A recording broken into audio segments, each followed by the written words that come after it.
Patay ang motorcycle rider at kanyang angkas matapos sumalpok sa isang center island sa Lucena, Quezon. Sa San Manuel, Pangasinan naman, tinaga sa kamay ang isang babae ng sarili niyang anak. Ang mainit na balita hatid ni Paul Hernandez ng GMA Regional TV. Naputol ang buong kamay ng isang babaeng senior citizen sa barangay Nagsaag, San Manuel, Pangasinan. Yan ay matapos siyang tagain ng sariling anak. Sa investigasyon ng pulisya, bigla na lang nagwala ang sospek sa loob ng kanilang bahay.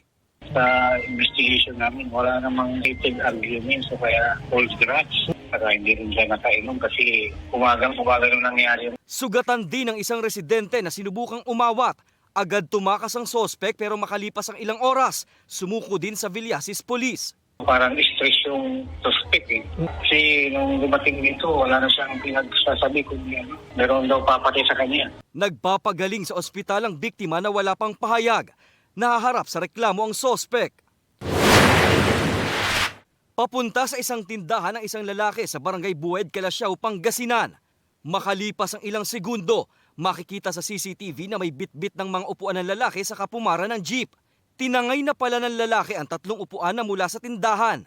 Close po kami nung araw na yon. Tapos, sinakay na lang po niya sa jeep. Sa tulong ng CCTV footage, nakilala ang lalaking nagnakaw ng mga upuan. Umami ng sospek.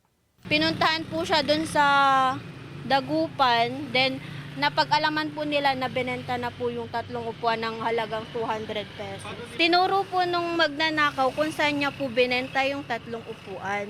Hinala namang opisyal ng barangay ang sospek din ang nagnakaw ng bisikleta sa parehong lugar noong nakaraang buwan.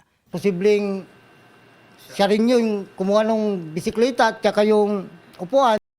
Isang lugar yung pinagkuhanan. Pero itinanggi ito ng lalaki. Hindi na raw sasampahan ng kaso ang sospek matapos mangakong hindi na siya magnanakaw. Patay ang isang motorcycle rider at kanyang sakay habang binabagtas ang Maharlika Highway sa Lucena, Quezon nang sumalpok sila sa Center Island. Ayon sa Lucena City Police, walang suot na helmet ang dalawa. Batay sa investigasyon, pauwi na galing birthday party ang magkaibigan.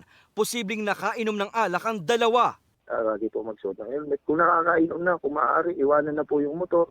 Mamasahin na lang o magpahatid sa sasakyan para naman maiwasan din yung mga ganyang aksidente. Sinisika pang makuhanan ng panig ang mga pamilya ng mga nasawi. Pero ayon sa pulisya, tanggap na ng mga kaanak ang nangyari. Paul Hernandez ng GMA Regional TV, nagbabalita para sa GMA Integrated News.